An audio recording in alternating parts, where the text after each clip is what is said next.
নমস্কার। এই মুহূর্তে রয়েছে আমি গঙ্গাজল ঘাটি ক্রস করে বাঁকুড়া জেলায় রয়েছে। রাঢ়বঙ্গ বলা হয় বাঁকুড়াকে, লালমাটির এবং ছোটনাগপুর মালভূমির দিয়ে যে নদীগুলো বা নদ প্রবাহিত হয়েছে সেটা বাঁকুড়ার উপর দিয়ে গেছে দামোদর নদ। এখানে শুশুনিয়া পাহাড় রয়েছে, বিখ্যাত পর্যটকরা আসেন। মেজিয়া তাপবিদ্যুৎ কেন্দ্র আছে, যেটা বামফ্রন্টের আমলে তৈরি। এই 2011 থেকে 2026 তৃণমূল কংগ্রেস দাবি করতে পারে যে তারা অনেক শিল্প করেছেন, কিন্তু মেজিয়ার যে তাপবিদ্যুৎ কেন্দ্র তা কিন্তু বামফ্রন্টের আমলেই তৈরি হয়েছে। এটা জন্য তথ্য পরিসংখ্যান দরকার নেই, এলাকার মানুষ বলে দেবেন।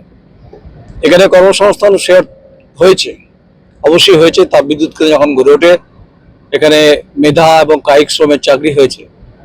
কিন্তু যেটা সব থেকে বড় অভিযোগ, এখানে বর্জরার যে কয়লা খনি, ওপেন কাস্ট কয়লা খনি, এখানে বিভিন্ন সময় শাসকের হাত বদলের সঙ্গে সঙ্গে একটা বিরাট আর্থিক দুর্নীতির র্যাকেট এখানে পরাকাষ্ঠ ব্যাধির মতো কিন্তু ঘিরে রেখেছিল, বারবার রাখেও বারবার করে। তাই এখানকার পুলিশ প্রশাসনের ভূমিকা খুব ভয়ঙ্কর কিনা বলতে পারবো না, কিন্তু গুরুত্বপূর্ণ। আমরা সালতরার যাব, এখানে উত্তম বাউরি প্রার্থী, এখানে বিজেপি 21 সালে জিতেছে চন্দনা বাউরি। যেটা বলছিলাম যে রাস্তা চকচকে মসৃণ ঠিকই, কিন্তু অর্থনৈতিক যে রাস্তা চকচকে নয়। এখানে বর্জরা কয়লা খনিতে কয়লা অবৈধ কাজ কারবারের সঙ্গে শাসকের হাত বদলের সঙ্গে সঙ্গে বিরোধীদের অভিযোগ ওঠে। আর বর্জরা থানার পুলিশের ভূমিকা নিয়েও, কারণ যিনি থানার ওসি হন তিনি 2 বছর থাকতে বলে তিনি ফলে ফুলে শ্রীবৃদ্ধি ঘটে, এটা শুনেছি অনেকে বলে ঠলে। পরে এই তারপর মেজিয়া তাপবিদ্যুৎ কেন্দ্রে অনেক কে ঘিরে অনেকগুলো শিল্প আছে, কিন্তু সে অর্থে 2011 পর থেকে 2026 এই দামোদরের পার এবং শুশুনিয়া পার, যেহেতু শুশুনিয়া পার খুব বিখ্যাত, এবং মেজিয়া তাপবিদ্যুৎ কেন্দ্র, কিন্তু বৃহৎ শিল্প হয়েছে কি, বৃহৎ কোনো ভারী শিল্প হয়েছে কি, এ প্রশ্ন উঠছে। কিছু কিছু শিল্প হয়েছে এখানে। সালতোরা, মেজিয়া, গঙ্গাজল ঘাটি যত যাবেন, হেভি মোড়, এখানে বহু মানুষ, কিন্তু এখানে এটা গোস্বামী গ্রাম, এখানে অনেক জনজাতি, পিছিয়ে পড়া, পিছলে বর্গ, রুটি কাপড়া মাকানের প্রশ্নে যারা বারবার করে কথাগুলো বলে, তারা নির্বাচন এলে তাদের কাছে আসেন প্রতিনিধিরা, জনপ্রতিনিধিরা।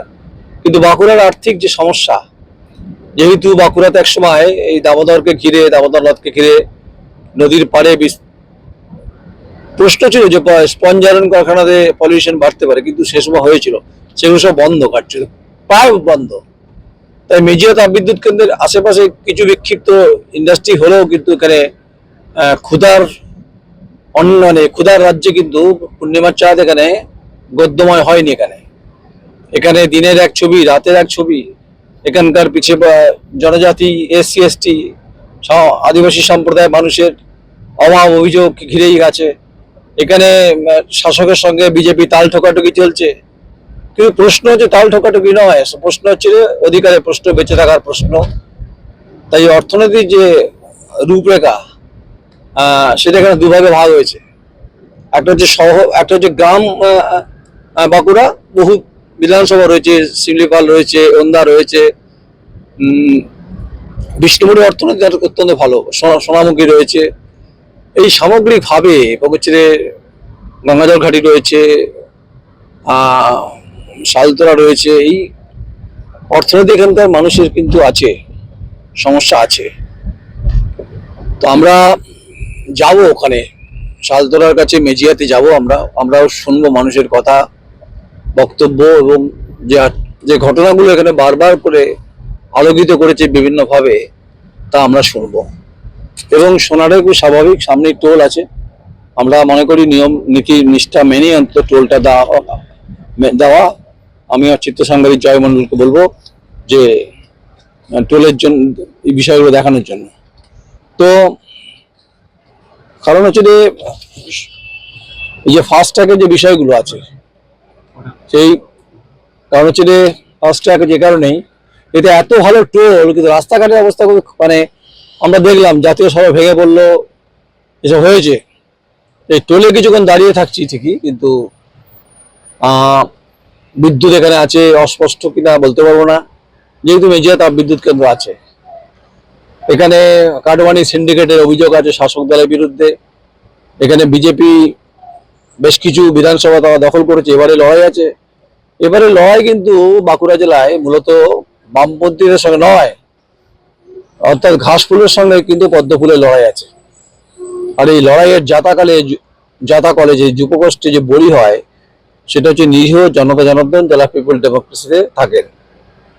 তো আমরাও দেখতে চাই আসলে এই টোল প্লাজায় এটা কন্ট্রোল করে ছেড়ে, মানে এটা কেন্দ্র বলেছে, কেন্দ্রের সড়ক ভূতল পরিবহন মন্ত্রী নীতিন গাডকারি সাহেব।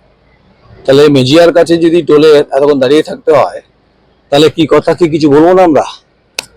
এবং যদি যে প্রশাসনিক ব্যবস্থার সঙ্গে যে প্রশাসনিকভাবে যে ভূমিকা এবং রাজ্যের যে অর্থনৈতিক যে বিষয়গুলো মানুষের কাছে পৌঁছানোর কথা, এই সমস্ত প্রশ্নের জবাব তো আমরা চাইবই।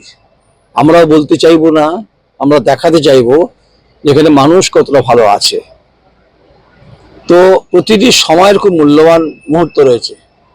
আমরা মনে করি যে যেভাবে আমরা রাস্তা পার করছি, এই রাস্তা পারটা আমরা অবশ্যই বৈধ টোল দিয়ে আমরা কিন্তু পার করছি। তো এই মুহূর্তে রয়েছি মেজিয়ার টোল পার করলাম আমরা। যাই হোক, সঙ্গে থাকুন, আপনারা দেখতে থাকবেন। আমার চিত্র সাংবাদিক জয় মণ্ডল। আমি চলন্ত গাড়িতেই রয়েছি মেজিয়ার কাছে, জেলা অবশ্যই বাঁকুড়া। আর হচ্ছে বিষ্ণুপুরের ঘরানার কথা একদিন শোনাবো। এখানে বিষ্ণুপুর ঘরানার যে আওয়াজ সেটা একদিন বাজাবো, আপনাদের শোনাবো। সঙ্গে থাকুন, মতামত দিন। নমস্কার, আমি নয়ন রায়, বাঁকুড়া।